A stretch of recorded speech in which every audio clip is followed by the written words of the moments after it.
Ховд аймаг дахь шүүхийн шийдвэр гүйцэтгэх газар 457 дугаар нээлттэй хаалттай 20 ангийн шийдвэр гүйцэтгэх ажиллагааны оролцогч талуудад ажиллагааны мэдээллийг нээлттэй хүргэх зорилгоор ишгэ талууд аппликейшнийг хэрхэн ашиглах талаар танилцуулж байна.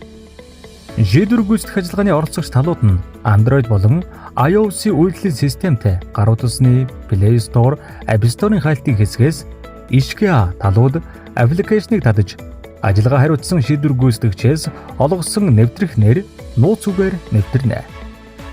Ишгэ талууд аппликейшнд нэвтрэн орж үндсэн мэдээлэл, хэргийн мэдээлэл, шийдвэр гүйцэтгэх ажиллагааны мэдээлэл, ажиллагааны түүх, зэрэг зэлснээс шийдвэр гүйцэтгэх ажиллагааны явцын мэдээллийг өөрийн байгаа байршлаас хурдан шуурх авах боломжтой.